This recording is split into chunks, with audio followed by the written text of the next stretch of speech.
Zavatra dimy mahakasika ny Antarktika na ilay hoe pôle sud.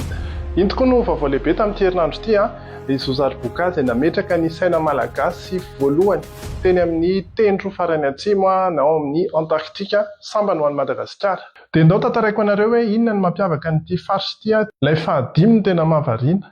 Voalohany tsy mitovy ny any amin'ny tendro avaratra na ny pôle nord fa ny aty amin'ny tendro atsimo na ny Antarktika dia misy tany, misy ranomandry izay afaka hipetrahana.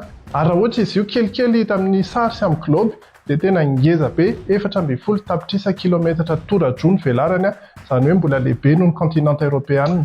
Faharoa, tsy misy tompony izy io, izany hoe marimarina kokoa dia samy tompony ny firenena rehetra eran-tany. Misy ny fifanarahana antsoina hoe fifanarahan'ny Antarktika izay nataon'ny firenena maro sinoa ao anatiny an'izay Madagasikara. Norvège no nametraka ny sainam-pireneny voalohany tamin'ny taona 1970. Ny an'i Madagasikara izany dia tamin'ny 15 janoary 1923 teo no napetraky Zozary Boka. Izy moa anatin'ny orinasa ny Vision Madagasikara dia efa nametraka mihitsy hoe teny filamatra créer nouveau Madagasikara. Dia mitondra foana ny sainam-pirenena amina faritra maro, mety hoe tsy misy mpandeha, zavatra tsy misy mpanao tahaka ny tany Everest izay vitantsika teo, fa misy ihany koa ny vohitra maro be eran-tany izay efa nandehanana. Dia ity indray izany ny pôle sud voalohany. Fahaefatra, satria tsy misy tompony, satria samy tompony daholo dia samy afaka mampiasa an'io Antarktika io daholo ny firenena rehetra. Ny ao anatin'ny fifanarahana kosa nefa dia hoe tsy misy mahazo mampiasa resaka ady tahaka ny hoe toby-miaramila na fanandramana nokleary na fanamboarana fitaovam-piadiana. Ny ankamaroan'ny olona mipetraka any dia olona manao fikarohana siantifika daholo.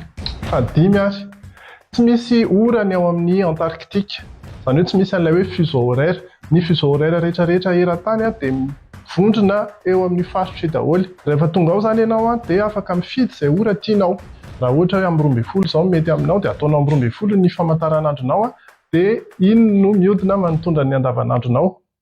Ny ankamaroan'ireo olona mipetraka ao aloha dia manaraka ny ora any amin'ny fireneny, izany hoe raha Amerikanina izy dia ora Amerikanina no ampiasainy, raha Frantsay izy dia ora Frantsay no ampiasainy. Ny masoandro koa tsy na any amin'io faritra io dia miposaka ny volana Novambra dia tsy mihetsika eo intsony ary volana Marsa izay vao miletika. Rehefa miletika indray izy dia maizina tanteraka mandritra ny volana maromaro izany hatramin'ny volana Novambra. Zay.